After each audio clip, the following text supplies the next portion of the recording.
O meu nome é Joana Vasconcelos, nasci em 1971 em Paris, sou portuguesa e sou artista plástica.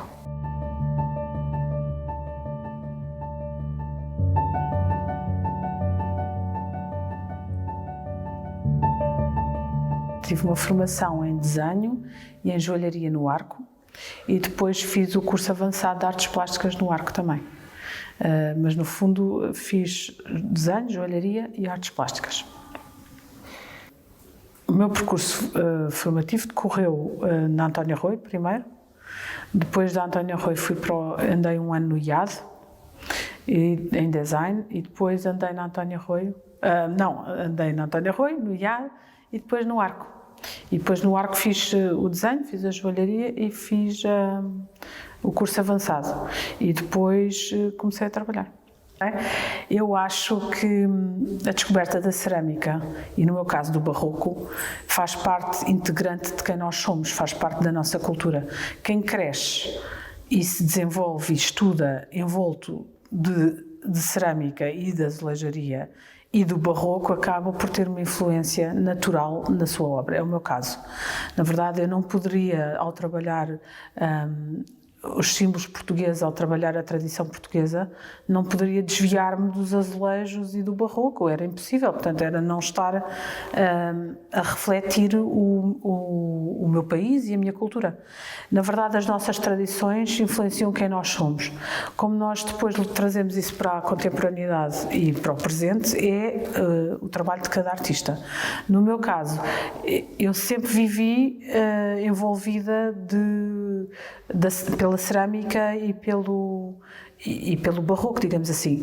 Eu venho de um bairro que é o bairro Linda a Velha, que é um bairro dos anos 70, portanto não é um bairro tradicional em que houvesse imensos painéis de azulejos, mas na verdade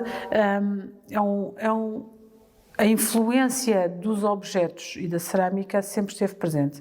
A minha avó vem do Douro, a minha avó Alba, que morreu agora há um ano atrás, e a Casa do Douro, que é construída em 1820 pelo meu bisavô, era uma casa que tinha imensos, por exemplo, bonecos do Bordal Pinheiro, e tinha painéis de azulejos, tinha móveis, portanto, eu cresci em ambientes e no Arco e nos sítios onde nós vamos, onde no fundo a azulejaria faz parte da nossa identidade. E portanto, muito rapidamente, no meu percurso artístico, eu passei de fazer coisas muito pequenas, que é o caso da joalharia, para depois começar a fazer coisas no espaço, objetos no espaço, onde no fundo comecei a trabalhar a escultura. Depois, anos mais tarde, fui professora no Arco durante 5 anos em escultura, e o meu trabalho passou da pequena escala para a grande escala. Uma das questões da grande escala é a escassez de materiais que se começa a poder utilizar numa grande escala. Mas no interior isso é muito interessante, porque dá para usar imensos materiais, e eu, em relação ao interior, foquei muito no têxtil português e nas técnicas portuguesas, e passei a usar o crochê, o bilros, uma série de coisas que ainda são feitas cá em Portugal, e de repente passei para o exterior. Quando passei para o exterior, para a escala urbana e pública, apresentou-se um novo desafio, que é como é que eu podia transportar textura e cor para a grande escala e para a monumentalidade. E na verdade os materiais ficam reduzidos a muito pouco. E são normalmente materiais que têm a ver com o bronze, com o ferro, com a madeira, com o gesso, mas na verdade há muito pouco de ou metal ou a fibra de vidro. E consegue-se ter cor no metal e consegue-se também ter cor na fibra de vidro. Mas realmente um lado mais naturalista e através da cor, a certa altura eu lembro-me que queria fazer uma peça e pensei, mas como é que eu ponho cor aqui? Eu pensei, os azulejos, claro, que é um material de exterior, é um material que aguenta cor e é um material muito mais natural do que, por exemplo, a fibra de vidro. E tem uma textura e uma profundidade muito mais interessante que, por exemplo, o ferro ou a fibra de vidro. E a profundidade, ou seja, do plano é uma coisa que me interessa, e a luz, a reflexão da luz. O metal, por exemplo, pode refletir, mas é muito agressivo. Agora, a forma como o azulejo absorve a luz é muito mais interessante. E eu lembro perfeitamente de estar a pensar, a ter que fazer uma peça grande e passar no Porto, naquela igreja, que eu nunca sei o nome, que tem aquela fachada fantástica, e a pensar, realmente, esta coisa do painel e a ideia de envolver o edifício em azulejos torna o edifício em si numa escultura. Pronto, e de repente isso, comecei a pensar como é que eu poderia fazer qualquer coisa, e para mim sempre me interessou o lado da fachada, o azulejo no exterior muito mais do que o azulejo no interior. O azulejo no interior é fantástico, é muito bonito e dá uma leveza e uma frescura ao interior das casas que só em Portugal é que existe, não é? Mas em relação, por exemplo, aos frescos italianos, a frescura do material é muito interessante em relação à opacidade dos frescos em Itália. Ou o mármore é mais frio do que... Portanto, os azulejos têm um lado de... Por um lado é quente, por outro lado é fresco. E eu sempre achei muito interessante isso por parte da azulejaria. Quando tive que fazer o Galo de Barcelos, porque fui convidada para fazer uma peça grande para o Brasil e que falasse sobre a tradição portuguesa e que fosse um ícone, e era para o Rio de Janeiro a primeira vez que pensávamos em fazer o galo. Eu pensei, mas como é que eu vou fazer um galo de Barcelos que tenha a forma do galo, que seja gigante e que tenha cor? E depois pensei, ok, o galo, o tradicional é feito em cerâmica. Ai, como é que eu trago cerâmica? Mas àquela escala era impossível. Há uma escala de 10 metros fazer todo um objeto em cerâmica. Pensei, não, faço azulejos como se faz as fachadas dos prédios. O que é que eu fui pensar, não é? Porque quando cheguei à Viva Lamega e disse, vamos fazer uma coisa, disseram, mas os azulejos não aguentam uma forma redonda, porque um dos fatores do azulejo é ser um quadrado e ser aplicado sempre em superfícies lisas, seja interior, seja exterior, não é? Raramente trabalha a tridimensionalidade. E eu pensei, bom, mas se nós arranjarmos um azulejo que se adequa à forma do galo, então no meu ateliê desenhámos um azulejo que tem uma base triangular e um topo como se fosse um papagaio, portanto faz assim, que dava para modelar as formas e as curvas do dito Galo de Barcelos. Andámos, eu acho que aí 1 ano e meio a desenvolver esses azulejos, a desenvolver os painéis, e depois eles foram aplicados no galo, e foi um projeto que nos demorou 3 anos a fazer.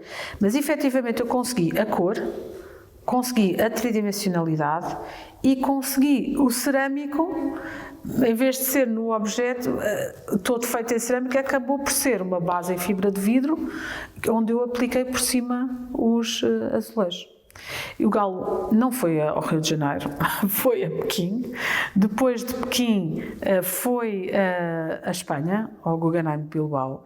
Depois do Guggenheim de Bilbao ainda foi a Barcelos. Depois de Barcelos foi para Yorkshire, e agora é onde está, em Yorkshire, onde nevou. No passado, portanto, eu inaugurei mesmo antes do confinamento, e depois o galo ficou perdido num campo lindo, onde as ovelhas à noite, com o frio, vinham para o pé do galo. Que aquilo é um parque de esculturas gigante, não é? E teve fechado durante o confinamento. E tem os rebanhos, porque aquilo é mesmo muito grande, tem os rebanhos de ovelhas, aquelas assim muito felpudinhas, muito lindas, brancas, e elas andavam e depois à noite juntavam-se ao galo, porque o galo está assim num montinho e vinham. E há umas fotografias muito bonitas do galo cheio de neve e com as ovelhas à volta. São encantadoras. E a verdade é que o galo, com a neve, aconteceu uma coisa que foi o vidrado partiu-se todo, porque nós tínhamos pensado o galo para ir para o rio e nunca nos preocupámos com a consistência do vidrado nem da pasta. O que aconteceu mais tarde é que começámos a perceber que, ao mudar o clima e ao mudar os sítios para onde mandávamos as peças, também tínhamos que intervir na pasta dos azulejos, que foi o que fizemos depois para Edimburgo. Em Edimburgo já usámos uma pasta especial, estudada na Viva Lamego, para poder ser aplicada e para poder resistir, no fundo, a temperaturas muito baixas, coisa que não acontece em Portugal. Portanto, o nosso azulejo é feito para o nosso clima, para o nosso país, e de repente, quando se altera o fator clima, tem que se pensar, mas não deixa de ser muito interessante levar um material que as pessoas desconhecem totalmente. Eles em Yorkshire ficava tudo, mas o que é isto? Esta coisa assim, estão azulejos. Ai, mas o que é isto de azulejo? Há muitos sítios onde não há azulejo. Em Edimburgo nem faziam ideia de como é que se aplicava. Teve que ir uma equipa minha daqui para Edimburgo aplicar os azulejos na piscina. Não há piscinas, para já, porque eles só têm uma semana de calor. Segundo, não há azulejos em lado nenhum. Portanto, a equipa de construção deste local ficou completamente desazada quando nós lhes mandámos os azulejos. Eles ficaram, uou, então isto parte-se, então isto resiste, então e água? Então, as perguntas eram imensas. E é muito giro que nós levamos o azulejo como um dado adquirido da nossa cultura e da nossa tradição. Vivemos de tal maneira com os azulejos no dia-a-dia, que não pensamos que há muitos sítios onde não há mesmo azulejo. E, portanto, é uma das curiosidades de Portugal, sem dúvida, e uma das tradições que vale muito a pena manter e desenvolver. Porque é mesmo um universo próprio e um universo de luxo, e um universo com uma aplicabilidade muito variada e vasta, quanto a mim, e, na verdade, a qualidade da matéria e as possibilidades que ela tem são imensas. Para mim tem sido um prazer poder trabalhar com azulejos de diferentes maneiras, com diferentes escalas, porque eu também tenho feito muitas peças pequenas, de interior, peças de parede, peças de chão, e tenho feito a escultura monumental a grande escala, sempre partindo do azulejo. Eu fiz umas peças de interior que lhes chamo janelas, no fundo a ideia do vão, e a ideia parte muito da ideia do quadrado e da ideia do vão, e também da ideia do lambril, porque no interior das casas os azulejos têm sempre uma espécie de uma altura, não é? Que é este caso, este quadrado. E o que eu fiz foi pegar e trazê-los para fora da parede. E então o que é que aconteceu? A história que é interessante. A Viva Lamego estava com grandes problemas, ia passar de donos, bom, a história lá da Viva Lamego. E a certa altura resolveram que precisavam de ganhar espaço e vender uma parte do espaço que tinham. E tinham um armazém cheio de restos de coleção de azulejos, que já ninguém queria. E eu fui lá e olhei para aquilo e pensei, uau, eu vou ficar com estes restos de coleção. E nós dissemos, mas para que é que vais ficar com isso? Porque havia caixinhas assim, com 20 azulejos, 30 azulejos, e isso não interessa, a gente está de fazer qualquer coisa. Então comprei uma série de paletes, umas 4 ou 5 paletes, porque ocupavam lá um espaço e eu trouxe as paletes todas. E depois no meu ateliê disseram, se tu agora não fazes qualquer coisa com isto é dinheiro deitado à rua.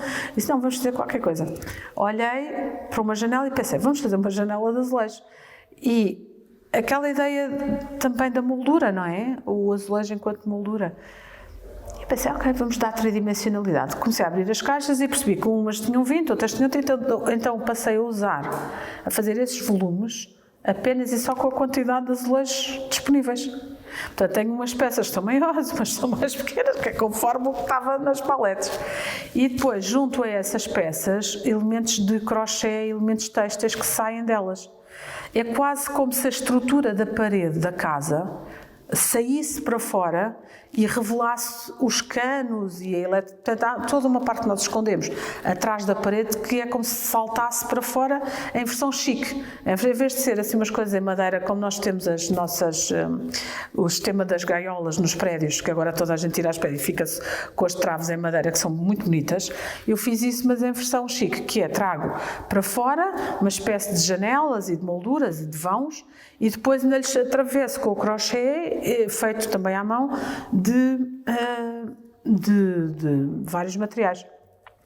Ultimamente até lhes acrescentei eletricidade, há uns que têm fibra óptica, outros têm, e tem sido, eu chamo-lhes as caixas, e tem tido um grande sucesso. Eu tenho vendido essas peças imenso para o mundo inteiro.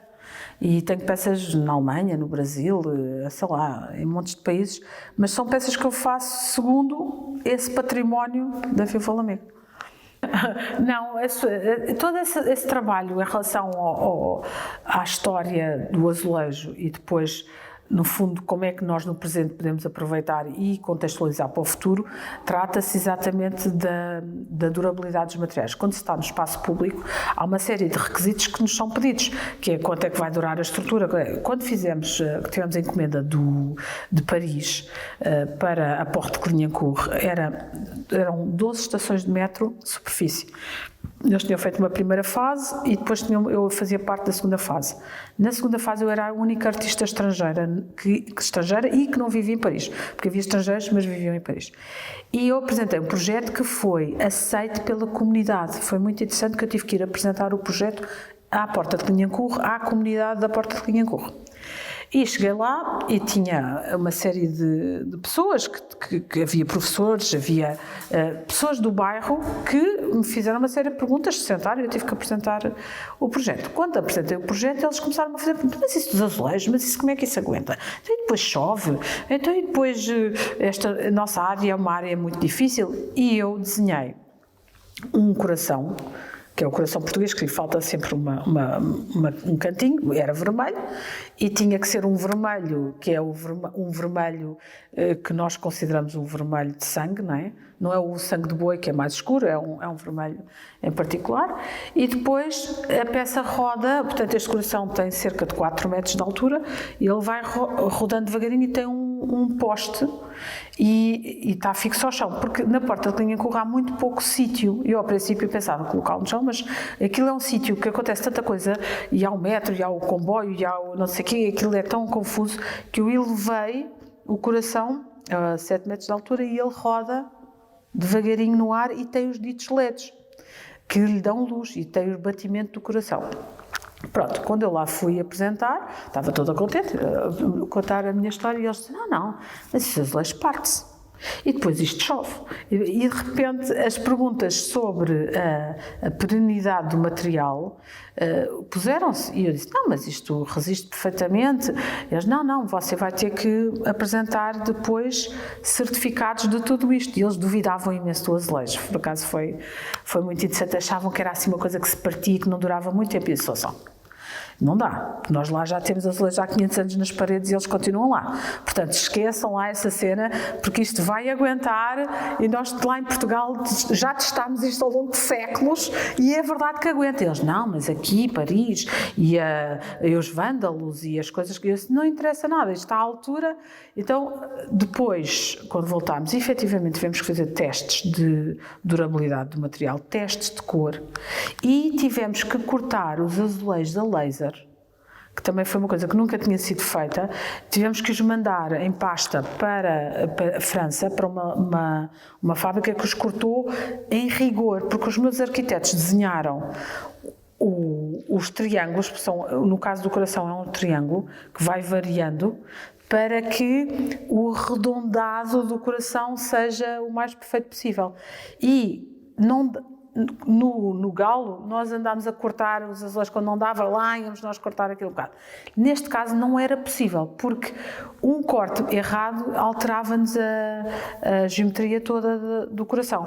Então, foi mandado do nosso ateliê para uma fábrica em França toda a estereotomia do coração. A pasta foi da Viva o Lamego para a França, foi cortada em França, voltou, foi vidrada cá com o vermelho também super testado da durabilidade, e pronto, e na verdade depois nós andámos também para aí um ano a colocar azulejos 1 a 1 no seu sítio certo para fazer o tal arredondado do coração. A peça foi instalada em Paris e efetivamente já foi uma vez, quando foi aquela coisa dos coletes amarelos em França, lá levou com grafite amarelo, lá se tirou o grafite e eles ficaram muito contentes porque viram que efetivamente o material era um material resistente, é um material que brilha, é um material que recebe muito bem, por exemplo, a chuva, em questões de limpeza não fica muito sujo. Há uma série de qualidades no material que a mim me parecem muito interessantes, mas que para muitos locais é um material novo. E as pessoas ficam assim, mas será que isto, como é que isto vai reagir, não é? Ao frio ou ao calor? Claro que esta pasta também foi feita para aguentar o frio, porque em Paris neva também, e pronto, já fizemos algumas alterações, mas na verdade são azulejos. Eu agora posso falar muito ou falar pouco, eu diria barroco, mas porquê? As influências, no meu caso, em relação aos azulejos, eu não vejo... Eu vejo a azulejaria como uma influência, como um material, mas também como uma forma de estar. Ou seja, os azulejos geram uma forma de estar. E as minhas influências, nesse sentido, são recriar essa forma de estar e tentar recriar. Eu penso sempre na Igreja de Óbidos, porque a Igreja de Óbidos tem um ambiente particular. E esta vossa aqui também tem. Eu, na verdade, o sítio onde mando todos os turistas é aqui. Eu mando quase todas as pessoas que me visitam o ateliê, mando-as ao Museu do Azulejo, porque é um exemplo único de uma forma de estar única. Só nós é que fazemos uma mistura de materiais como se faz em Portugal. E este é um excelente exemplo. Esta vossa igreja ou capela, eu acho que é capela, não é igreja, é um exemplo muito bom entre a talha, o trabalho de madeira, o trabalho da azulejaria. É muito bem feito aqui. E, portanto, não é muito grande, é perto de Lisboa, é perto do nosso ateliê, nós mandamos aqui as pessoas. Eu quando preciso de explicar a um galerista, a um colecionador de arte, a um diretor de museu, o meu trabalho, e dizer de onde é que ele vem, eles olham para aquelas peças de azulejo, veem aquilo tudo e dizem, ok, mas onde é que isto é muito estranho. Porque já acham muito estranho. Depois pensam assim, mas de onde é que isto vem? Eu, ok, precisam de ver onde é que isto vem, mando-os aqui. E as pessoas então percebem a raiz, a origem. E nunca me hei de esquecer a minha galerista belga, que veio cá, quando a primeira vez que me visitou o ateliê, lá, ela veio aqui, e depois disse assim, c'est un super exemple de luxe. E eu, boa, ainda bem que percebeste. Porque essa mistura dos materiais feita com luxo é, na verdade, algo que as pessoas que vendem o luxo, que é o caso desta senhora, e vivem no luxo, entendem. Só que aqui há uma mistura diferente e única. E, portanto, essa influência, para mim, eu talvez... a influência das lambrilhas nas cozinhas portuguesas ou do exemplo aqui da igreja são influências diferentes. Eu não posso deixar de pensar em Linda a Velha, que é o nosso bairro de origem, onde nos anos 70 se forravam os interiores das cozinhas e das casas bem com uns azulejos impressos, terríveis, de um mau gosto horrível. E, na verdade, mas fazia parte, até nos anos 70, de manter o material e de manter o espírito do passado. E há aqueles azulejos assim, que eram impressos assim, com as cores, então nos casos bem eram rosas e tal. Eu até já fiz uma peça sobre isso, muito, muito engraçada, que é o Barco da Mariquinhas, peguei num Optimist, aqueles nossos parquinhos ali da vela, não é? E forrei com os azulejos lá de casa da minha avó, porque a minha avó tinha tirado uns azulejos, tinha redecorado, e eu, agora dá cá os azulejos, e faço o interior do barco com os azulejos lá de Linda a Velha, e é muito giro, porque o barco ficou pesadíssimo, porque levou azulejos por dentro e por fora. E eu, cada vez que levava o barco para as exposições, porque entretanto vendi, mas levava para as exposições, toda a gente dizia assim, flutua o barco, e eu, um barco de azulejos não flutua, não dá, quer dizer, e então em França, mas estou a ver em países intelectuais todos, ça flotte, le bateau, e eu, não flote nada, porque isto é pesadíssimo. Cada vez que eu levava o barco, eu dizia, o barco não, que o barco pesa imenso, porque ficou pesadíssimo. E agora vamos fazer uma exposição no Brasil e pediram-me o barco, esse barco em particular, mas ele como está na Coreia, eu vou ter que fazer outro. E então, é muito engraçado, porque esses azulejos dos anos 70 são os azulejos que é a continuidade da tradição, mas a aplicabilidade em bairros que foram construídos massivamente após a guerra colonial, teve que se construir, no fundo, toda uma periferia que não existe, obrigou a ter processos mais industriais. E então aplicou-se a tradição, mas de uma forma mais célere. E, portanto, saíram coisas horríveis, mas, na verdade, continuava a estar presente o azulejo. E é essa A mim o que me interessa é essa influência de como é que se vem da tradição para a contemporaneidade, passando por momentos maus, que é o caso de Linda a Velha, mas conseguindo mesmo assim, numa perspectiva de luxo, numa perspectiva de análise de qualidade, daquilo que se deve manter, daquilo que foi importante na nossa história, daquilo que nos mantém ligados ao mundo, manter essa qualidade e transportar isso para a contemporaneidade. Eu, no meu trabalho, faço isso com diferentes peças, sejam peças tradicionais, peças mais pequenas de interior, peças de exterior de arte pública, piscinas, painéis, galos de Barcelos. Portanto, eu tenho usado, na verdade, o azulejo de muitas maneiras e tenho enfrentado muitos desafios por estar a transportar o azulejo para uma dimensão que não é a sua tradicional. Mas tem sido uma aprendizagem, eu acho. A pintura, o lado industrial, o lado manual, as cores, a pasta, o como cortar, o como aplicar, tudo isso tem sido desenvolvido no ateliê e temos aprendido muito com o azulejo. Eu posso dizer que o azulejo tem sido uma grande viagem naquele nosso ateliê. Eu não acho que o azulejo seja tão comovente. Eu acho que o azulejo é comovente e os outros não são. Eu não vejo... Eu trabalhei em fibra de vidro durante alguns tempos e não me comovia nada a fibra de vidro. Depois também trabalhei em ferro, também não achei piada nenhuma ao ferro. Na verdade, eu com o azulejo... e tem a ver com esta situação que estamos a falar, que é... Nós crescemos e vivemos envoltos de azulejos, sejam bons ou sejam maus, mas na verdade, é uma... Eu diria que, para mim, o azulejo é reconfortante, traz-me o conforto da casa. E, já tendo vivido com bons azulejos e com maus, consigo distinguir a diferença. Mas a limpeza de uma cozinha, ainda há pouco tempo estava, eu acho que em Estrasburgo, em casa de estava em Inglaterra, em Manchester, e fomos à casa da diretora do Museu de Manchester, que nos convidou para jantar. Eu entrei na cozinha e há uns azulejos assim de segunda, que são feitos assim na Inglaterra, que não são bem azulejos, assim, mas eu pensava, isto dá um ar sujo. A cozinha estava limpíssima, mas não era confortável. E eu pensei, isto aqui com os azulejos bonitos, traz limpeza, traz confortabilidade, traz luz, traz reflexão. E todos esses aspectos, quando se muda de cenário e se percebe que há azulejos, há outro tipo de material, mas que não é azulejo, uma pessoa percebe a diferença. E pensa, eu estou habituada a isto. E o que é que isto me traz?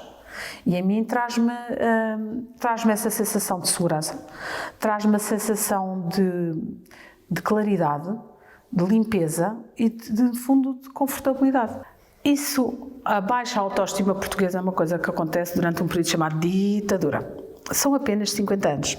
Porque antes dessa ditadura havia todo um mundo onde o azulejo é um objeto de luxo. O Palácio de Fronteira é um palácio de luxo, dentro e fora. Ok? E, portanto, a verdade é que a azulejaria foi sempre, em Portugal, usada como um símbolo do luxo das nossas viagens, das nossas conquistas e relata é uma maneira de nós relatarmos os nossos feitos.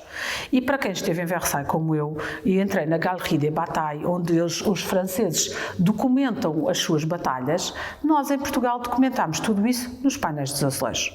Os azulejos eram uma necessidade e uma forma que nós encontramos de relatar quem nós somos. Seja temas religiosos, seja temas históricos, seja caça, seja o delírio apenas e o bom gosto, nós fizemos sempre isso, a mitologia, usámos sempre o azulejo como uma forma de relatar de uma maneira permanente, porque é muito mais seguro pintar-se um azulejo do que um fresco, desaparece mais depressa com o azulejo. Portanto, até há um lado de permanência da imagem que é muito interessante nos azulejos, é mais seguro. E, portanto, antes da ditadura, sim, o azulejo sempre foi tido como um luxo. Aliás, uma coisa engraçada é agora os franceses, que esta imigração de luxo que nós temos de franceses cá em Lisboa, eu já tive alguns jantares em que se discute duas coisas. A tua casa tem vista sobre o Tejo e tem azulejos. Ter azulejo e ter vista são as duas coisas chiques que se pode ter em Lisboa. E na verdade, é verdade, a gente quando entra num palacete, ou tem uns bons azulejos. Eu no outro dia fui a um palacete ali na Baixa e pensei, olha, estes são do século XVII, olha, aqueles são do século XVIII. E eu disse, século XVII, como é que tu sabes? Então, mas este tem cor-de-rosa, este tem não sei o quê. Mas tem... E as pessoas depois percebem, muitas vezes nem sabem o que é que têm. O Orgulhosamente Sós fez com que nós deixássemos de comparar aquilo que tínhamos com o resto do mundo. E nós ficámos fechados apenas e só sobre a nossa dimensão. E não percebemos que muitas coisas da nossa dimensão eram um luxo. Na verdade, ninguém tem os painéis de azulejos que nós temos, ninguém teve acesso aos pigmentos e à qualidade até de desenho que nós temos nos azulejos, e na verdade não houve outro país que desenvolvesse isso a não sermos nós. Os espanhóis têm uma linha de azulejos muito interessante também, o lado hispano-árabe é muito interessante no caso de Espanha, mas não se compara com o desenvolvimento do desenho, da técnica, deste lado de relatar os feitos, os episódios religiosos, quer dizer, não há esse desenvolvimento em Espanha, é o único nosso. Portanto, a qualidade está lá, a qualidade da matéria, a qualidade dos desenhos e da representação, a forma como é usado no interior e no exterior, e as grandes casas todas tinham azulejos, porque isso era sinónimo de luxo. Esse período em que se pensa que o Bordal Pinheiro é foleiro, que ter azulejos é foleiro, em que se despreza a tradição, é uma vontade do país se colocar na contemporaneidade e de rejeitar um passado com o qual não se revê. Eu isso entendo, mas não entendo rejeitar-se as coisas boas. E, portanto, quem viveu em Linda a Velha, como eu, com maus azulejos, tem que pensar que, efetivamente, mais valia ter bons azulejos. A verdade é que eles existiram sempre, vão continuar a existir sempre, e fazem parte de quem nós somos, e fazem parte da qualidade que nós temos. E fazem parte de um grande passado que nós tivemos e que vamos continuar a ter. Há ali um período, em que a coisa avariou, mas também foi por necessidade histórica, porque não deixa de ser maravilhoso entrar-se num palacete com lindos azulejos. É extraordinário.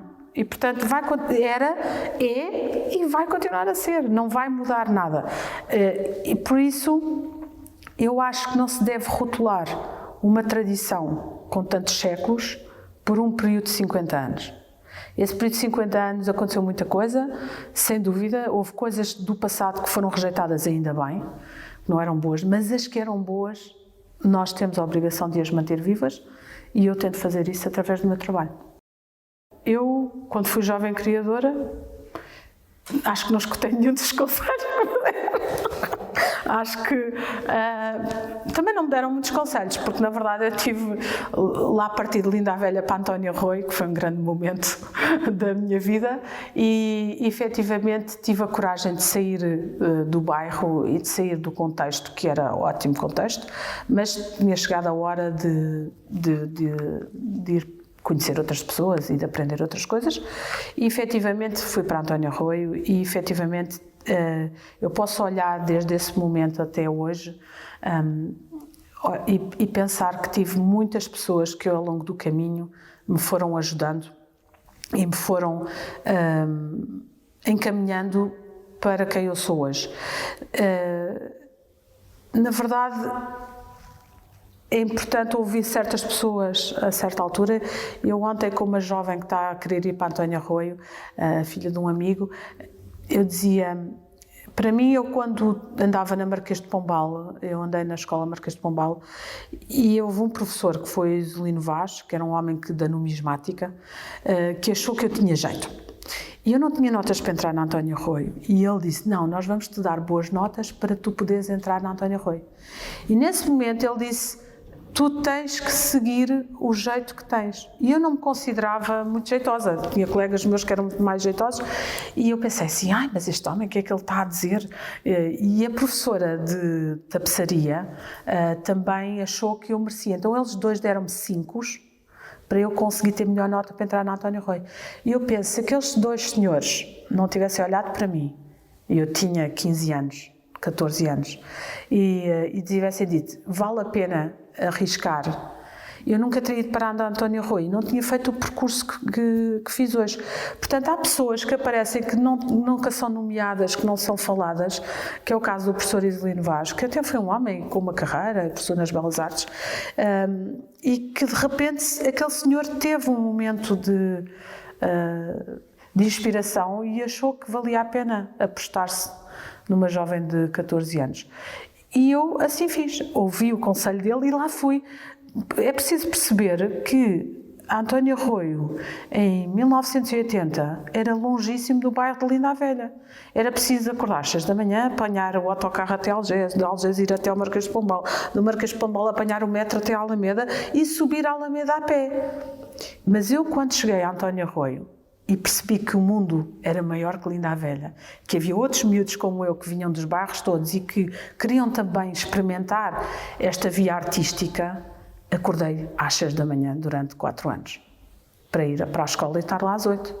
O que é que eu posso aconselhar?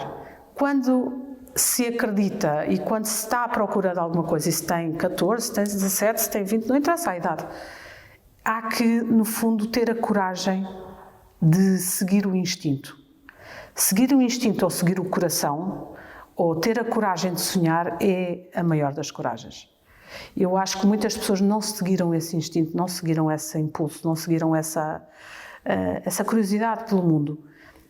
Eu, todas as vezes que tive essa coragem, fui ajudada. Houve sempre alguém que apareceu pelo caminho e que me ajudou. E que disse, ok, tens esta posição, então eu acho que... E eu ouvi sempre essas pessoas.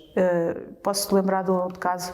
Eu, para fazer as minhas peças, por exemplo, o Coração de Viana, tinha que trabalhar com uma serralharia. E então fui à serralharia em Algés e havia o Sr. Manel, que era um serralheiro à antiga. E disse, olha, está a ver, eu quero fazer aqui uma coisa que é um coração e depois vou dizer com talheres e tal. Ele olhou para mim e pensou, como é que a gente... Eu só dizia, não, mas isto tem que ser assim, para eu depois colar os talheres. E ele olhava para mim e dizia, ok.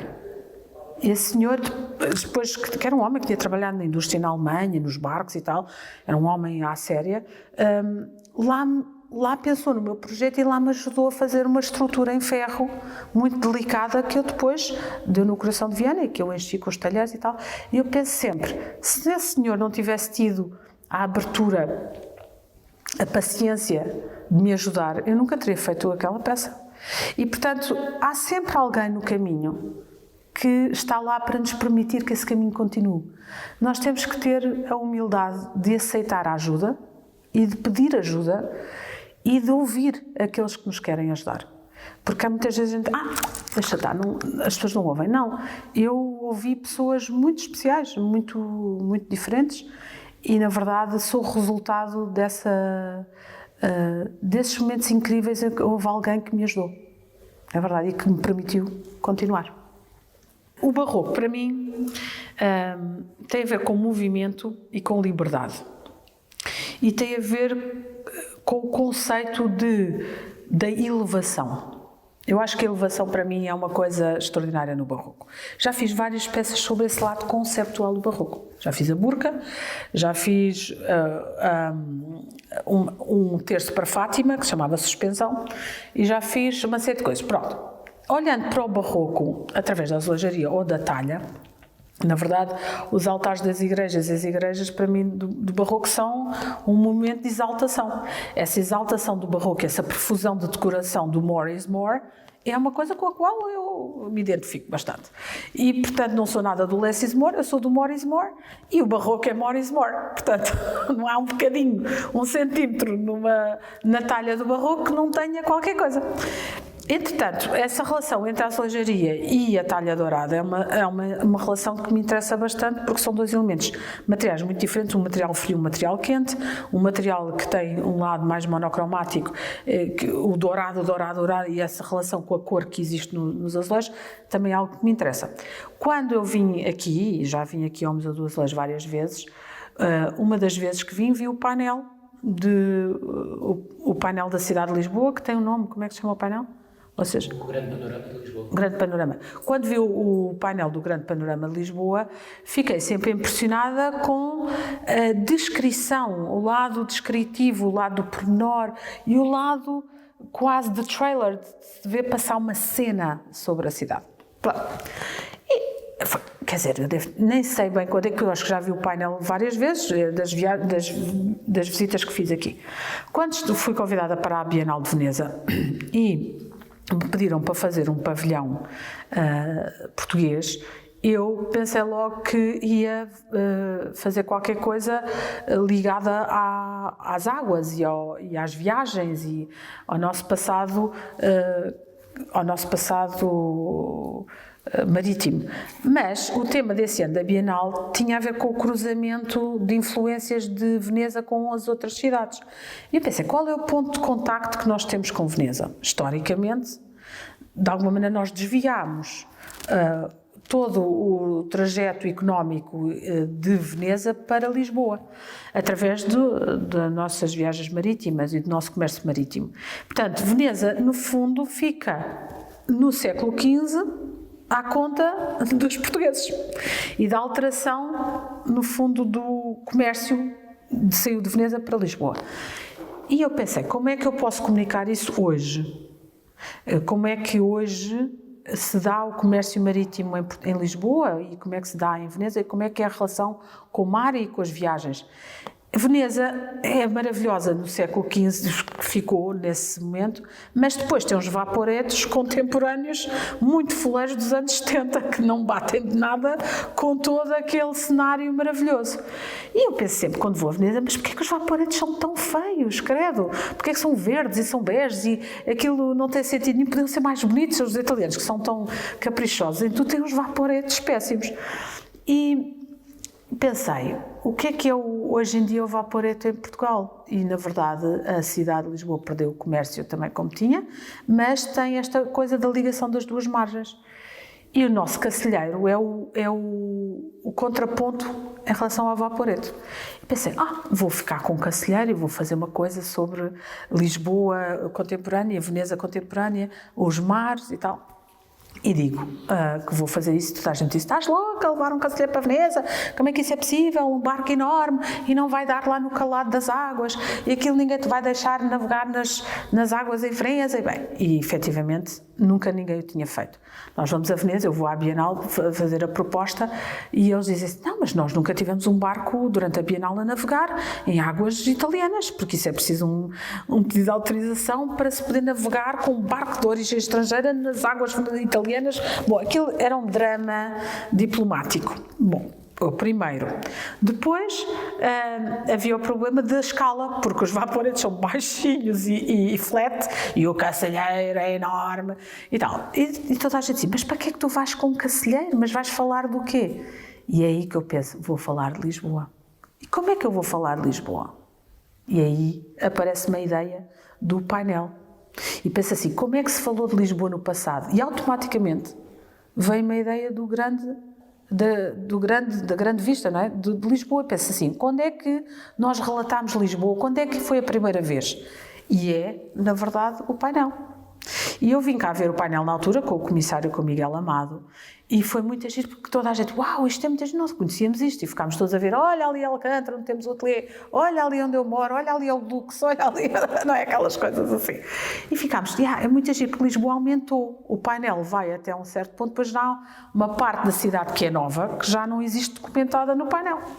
E eu pensei, olha, é isso que vamos fazer, vamos documentar a Lisboa de hoje, em relação a este painel, para haver uma espécie de tete-a-tete entre não sei quantos séculos das duas vistas de Lisboa. E pronto, estava tudo muito bem, conceptualmente tudo muito bem, até que dissemos, ok, então vamos lá começar a fazer isto. Quando fomos ver bem a altura da vista do painel, apercebemos de que eles pintavam aquilo das vigias das caravelas, que é uma altura muito complicada, porque são cerca de, já não me lembro, 15 ou 20 metros, assim, não é muito alto. E pensámos, ok, isto de carro não vai dar, ok, de barco alugámos um barco e ficava sempre tudo visto assim, não dava, o helicóptero, pensámos, ok, tem que ser se calhar um helicóptero, para voar baixinho à altura das vigias das caravelas.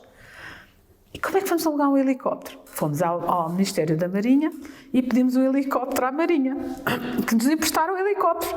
Quando nós pedimos o helicóptero para fazer a altura das caravelas, toda a gente achou aquilo uma grande ideia, e era a Bienal de Veneza e não sei o quê, lá pedimos ao Ministério da Cultura para ligar ao Ministério da Defesa e bababá, lá arranjaram um helicóptero. Então o meu pai, que é fotógrafo, que eu por acaso não fui nessa viagem, porque estava a tratar dos painéis, vai e fotografa Lisboa exatamente com a mesma altura do grande painel.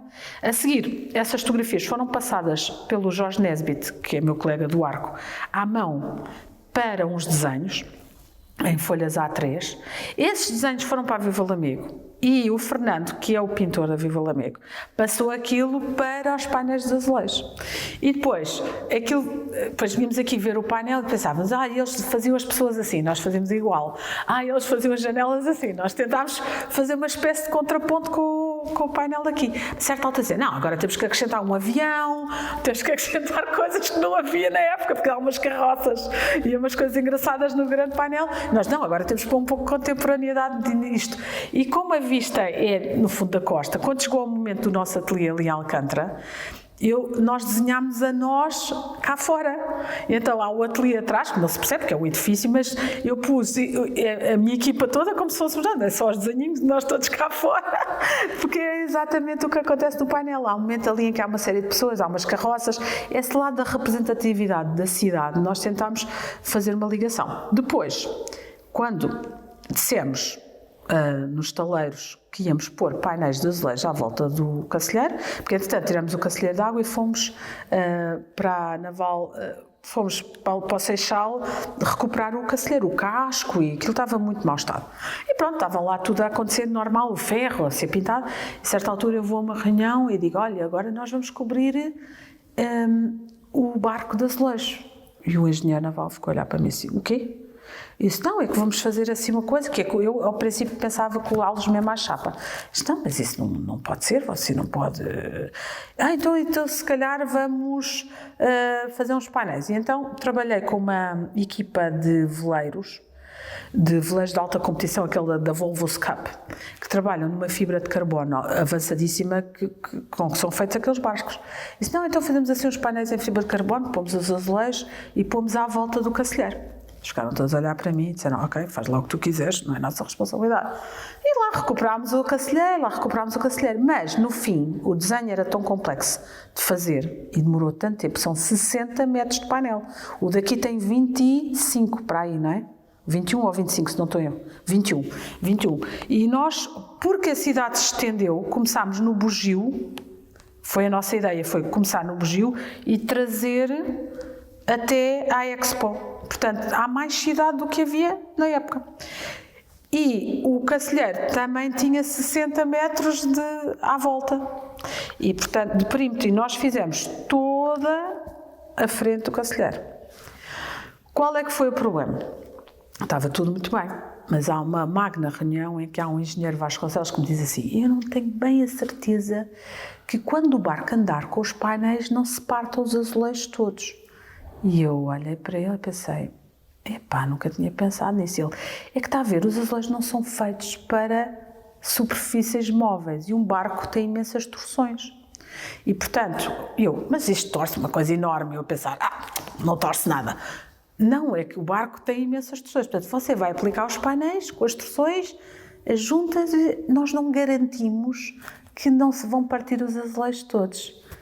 Eu olhei para ele e pensei, bem, agora já tenho 60 metros de painel, já tenho o barco recuperado, e agora o que é que eu faço? Agora vou, não é?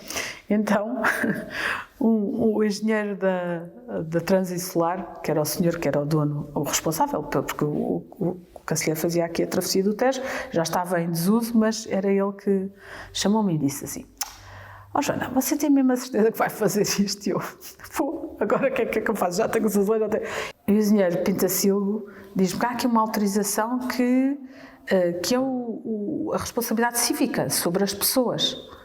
E eu, como assim? É que as pessoas, quando entrarem dentro do Cacilheiro, estão em espaço português.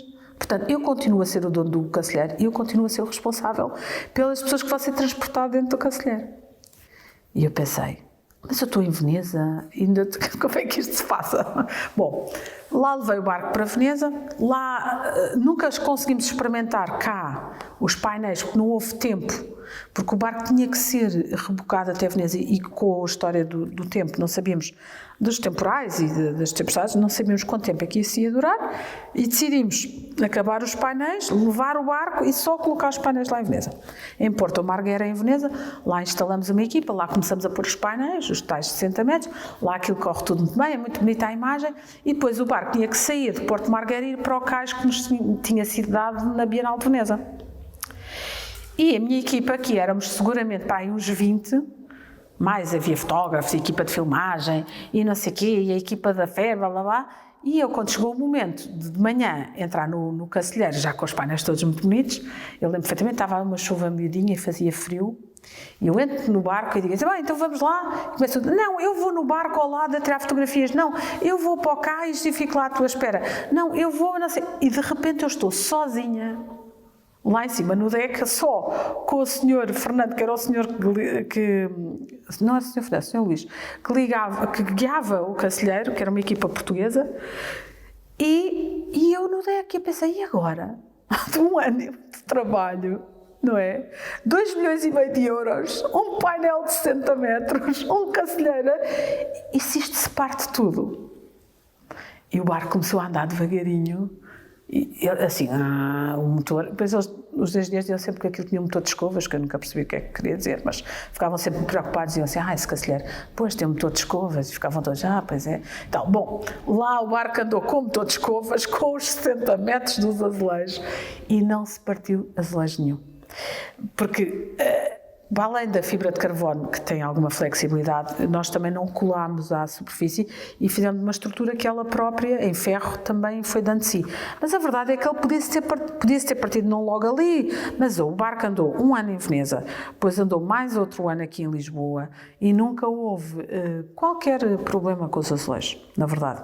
E foi um momento muito bonito, porque estávamos em Veneza, com a cidade de Veneza a passar, e a cidade de Lisboa a passar ao mesmo tempo. Havia uma espécie de diálogo das duas cidades.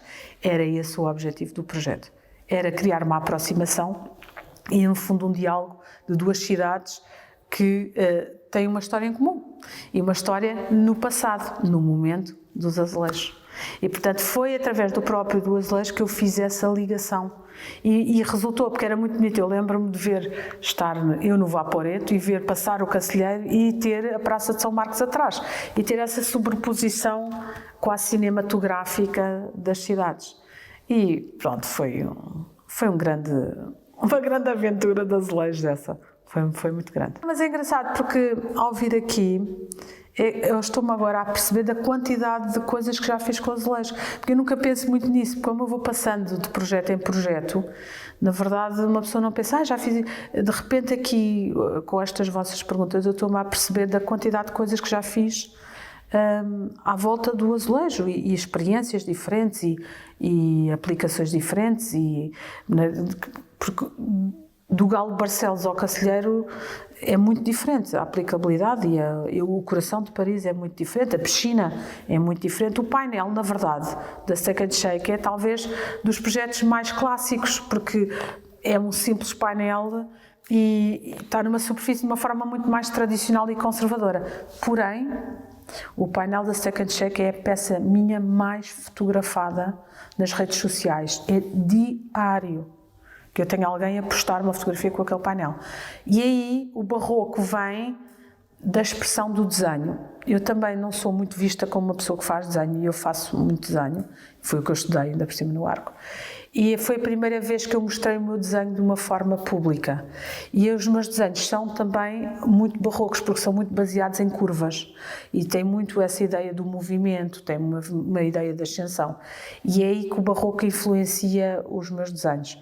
E E é interessante porque esse painel, que a princípio é feito para um sítio que é o Steak and Shake, que é uma hamburgueria, que não é uma coisa nada tradicional. Eu tive que o apresentar na Câmara do Porto a um arquiteto, lá está, que foi muito inteligente a forma como ele disse: você tem que envolver as janelas, a fachada tem que ser as portas, tem que ser manter a cantaria, você tem que se relacionar como se fazia antigamente.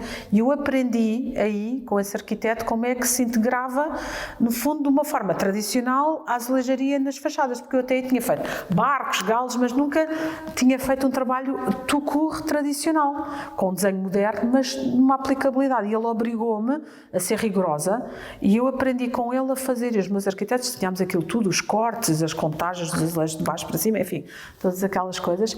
E a verdade é que eu, cada vez que lá vou, gosto imenso daquele painel, e é uma peça ficou muito adaptada à vida da cidade. As pessoas integraram aquilo rapidamente na sua vida, e diariamente temos fotografias no Instagram, no Facebook, daquele painel.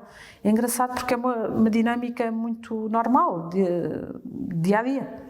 E é a peça mais presente na minha vida, passou a ser esse painel de azulejos. Porque as pessoas conhecem-me como escultora e na tridimensionalidade. E eu, na verdade, nunca me tinha obrigado a trabalhar a bidimensionalidade àquela escala. Os desenhos são uma coisa muito íntima que eu tenho, é uma escala... Eu tenho sempre uns cadernos onde faço desenhos, e faço desenhos a uma escala do desenho. Agora vou fazer, em 25 anos de trabalho, vou fazer a minha primeira exposição de desenhos agora.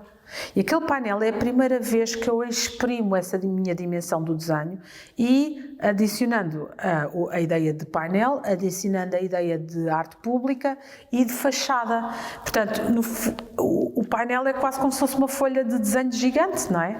E nesse sentido há o meu lado grafiter, que também não tínhamos falado aqui, que é o mais a que eu consigo chegar, é aquilo, mas na verdade é esse lado da expressão que se vê nos painéis da azulejaria, que é uma certa liberdade de expressão. E eu fiz isso naquele painel do Steak and Shake, e curiosamente agora tenho várias encomendas de painéis de azulejo. Tenho uma encomenda de um dentista, tenho a encomenda de um veterinário, tenho a encomenda de um senhor que vende piscinas. Pessoas de áreas completamente diferentes e que gostam tanto desse painel no Porto, que pensaram, então, se eu não podia adaptar-me aos seus negócios. E então temos feito algumas propostas muito interessantes, adaptadas à arquitetura, com relação com estes, são espaços muito diferentes, um muito moderno, um mais tradicional, um art déco, e na verdade estamos a fazer propostas de painéis de azulejos. E reparem, eu comecei no contrário, eu comecei nos azulejos de uma forma muito escultórica, adaptada ao volume, adaptada à cor, e não adaptada à forma tradicional. E de repente, na forma tradicional, há uma integração muito maior, porque é aquilo que as pessoas conhecem. As pessoas que conhecem o painel estão habituadas, tanto dentro como fora, à fachada com azulejos, e querem transportar isso para uma contemporaneidade. Daí eu ter encomendas de pessoas que têm negócios completamente diferentes. E é muito interessante ver como o impacto de uma forma que a mim me parecia ao princípio mais conservadora, e talvez eu não fosse capaz de conseguir fazer, e de repente, quando eu assumi isso, expandiu de uma maneira muito, muito particular. Agora, pronto, fomos fazer o painel, por exemplo, do dentista, é uma clínica dentária, em que ele me pediu mesmo para fazer uma parte da fachada da clínica em Linda a Velha, fazer um painel de azulejos, e eu agora finalmente vou me vingar do mau gosto da azulejaria de Linda a Velha. Mas pronto, é muito engraçado, porque pronto, é esse lado de ciclo também do que é que nós podemos acrescentar àquilo que já está tão bem feito, não é? Que é o caso da nossa azulejaria. Eu acrescento um ponto que é o meu, é a minha visão, a minha forma de expressão, e espero poder continuar a usar os azulejos até ao fim da minha vida, porque na verdade tem sido uma viagem muito interessante, não só pela história, como pela matéria, como a potencialidade que o material tem para eu desenvolver a minha obra. Tem sido um prazer trabalhar com azulejos.